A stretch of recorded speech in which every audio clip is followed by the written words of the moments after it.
প্রিয় শিক্ষার্থীরা, আসসালামু আলাইকুম। আমি মোহাম্মদ শামসুদ্দিন, প্রভাষক হিসাব বিজ্ঞান বিভাগ, চট্টগ্রাম সরকারি কলেজ কর্পোরেশন ভোলা। বর্তমানে বাংলাদেশ তথা বিশ্বব্যাপী করোনা ভাইরাসের যে প্রভাব, তার কারণে শিক্ষা থেকে আমরা শিক্ষক, ছাত্রছাত্রী এবং প্রতিষ্ঠান কর্তৃক আমরা সবাই অনেক দূরে সরে গিয়েছি। তারই আলোকে সে কথা চিন্তা করে বাংলাদেশ সরকার বর্তমানে তোমাদেরকে শিক্ষার দিকে বা পড়াশোনা মনোযোগী করার জন্য অনলাইন ব্যবস্থা চালু করেছে। সেই ধারাবাহিকতায় চট্টগ্রাম সরকারি কলেজ কর্তৃক আমরা অনলাইন পাঠদানের ব্যবস্থা করেছি। তার ধারাবাহিকতায় আমরা আজকে অনলাইন ক্লাস শুরু করব। শুরুতেই তোমাদেরকে ধন্যবাদ জানাচ্ছি। আশা করি তোমরা যে যেখানে আছো ভালো আছো, সুস্থ আছো, নিরাপদে আছো, স্বাস্থ্যবিধি মেনে চলবে, এই আশা ব্যক্ত করি। পাঠদানের শুরুতে আজকে তোমাদেরকে অনার্স প্রথম বর্ষের হিসাব বিজ্ঞান নীতিমালা থেকে আমি হিসাব প্রক্রিয়া অধ্যায়ের হিসাব সমীকরণ নিয়ে আলোচনা করব। হিসাব প্রক্রিয়া,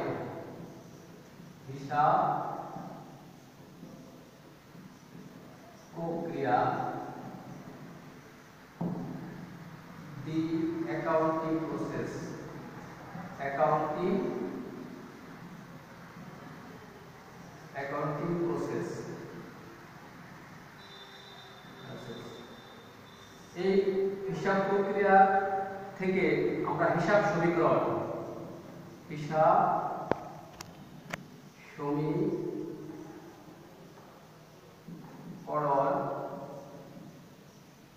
নিয়ে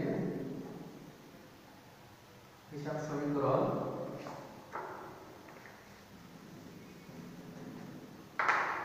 অ্যাকাউন্টিং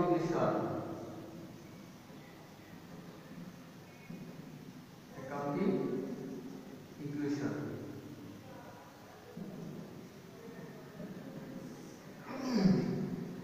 হিসাব সমীকরণ বা অ্যাকাউন্টিং ইকুয়েশন অর্থাৎ আমরা জানি কোনো কারবার প্রতিষ্ঠানে লেনদেন হতে গেলেই দুইটি পক্ষ দরকার, একটি দাতা এবং অন্যটি গ্রহীতা, এবং তা হতে হবে সমপরিমাণ।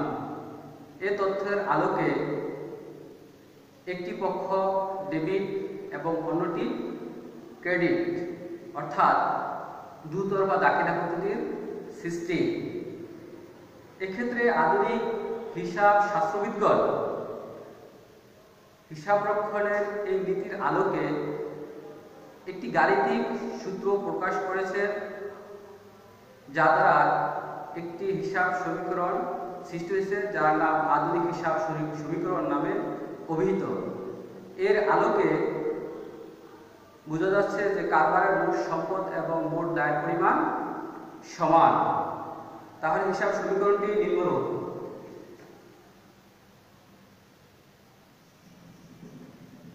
হিসাব সমীকরণটি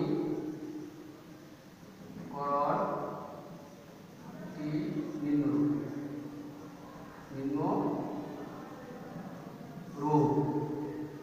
মোট সম্পদ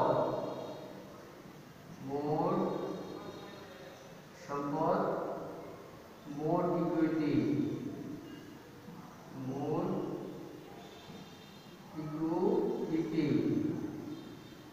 assets equal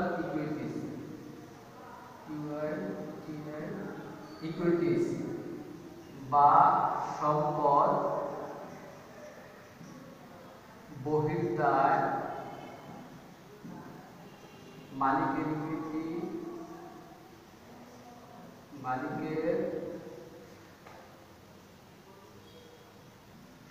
ইকুইটি অন্তদায়। assets equal liabilities plus owner's equity owners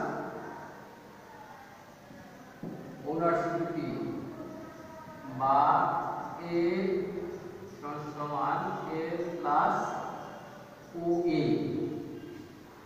আমরা যদি হিসাব সমীকরণটিকে একটি ছোট্ট উদাহরণের মাধ্যমে প্রকাশ করি তাহলে আরো ক্লিয়ার হবে যে কিভাবে সম্পদ এবং কারবারের ব্যয় সমপরিমাণ হয়।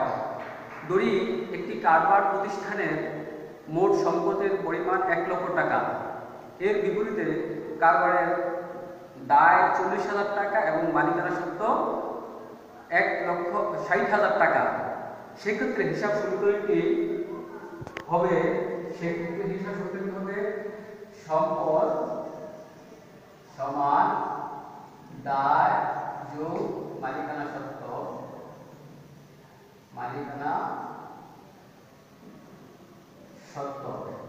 assets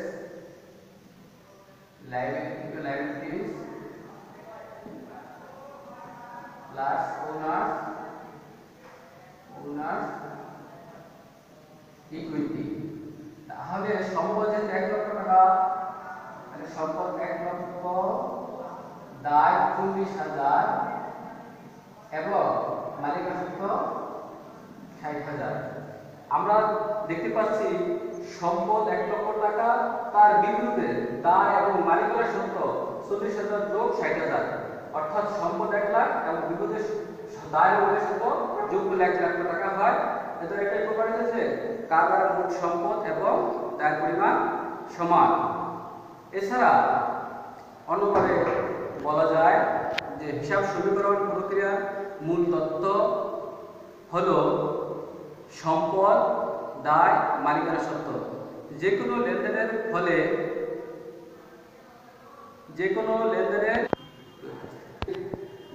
লেনদেনের ক্ষেত্রে এর সমতা নীতি তথা ভারসাম্য অটুট থাকে। এক্ষেত্রে হিসাব রক্ষণের কারবারের স্থিতিপত্রের মাধ্যমে এই সমীকরণ প্রক্রিয়া প্রকাশিত হয়। প্রত্যেকটি লেনদেনের ফলে ইহার মৌলিক উপাদান সম্পদ, দায় এবং মালিকানা সত্ত্ব পরিবর্তন হয়। মালিকানা সত্ত্ব বলতে মালিকের ইকুইটি বা মূলধন, ফলাফল অর্থাৎ নিট আয়ের যোগফলকে বোঝায়। আয়ের রাজনীতি ঘটলে তা সরাসরি মূলধনের রাজনীতি ঘটে। এক্ষেত্রে হিসাব সমীকরণটি নিম্নরূপ: মোট সম্পদ সমান দায় যোগ মালিকানা সত্ত্ব যোগ আয় বিয়োগ খরচ। assets equal liabilities plus owners equity plus revenue plus expense। এছাড়াও মালিকের ব্যক্তিগত উত্তোলন দ্বারা হিসাব সমীকরণের প্রভাব বিস্তার করে। তাহলে আমরা আজকে জানতে পারলাম যে হিসাব সমীকরণ এর মূল ভিত্তি হলো কারবারের মোট সম্পদ ইকুয়াল দায় এবং মালিকানা সত্ত্ব সমান হবে। আজকের পাঠ এই পর্যন্তই। তোমাদেরকে আগামী ক্লাসে দেখার আহ্বান রেখে তোমরা সবাই স্বাস্থ্যবিধি মেনে চলে প্রত্যাশা রেখে আজকের ক্লাস এখানে শেষ করছি। আল্লাহ হাফেজ।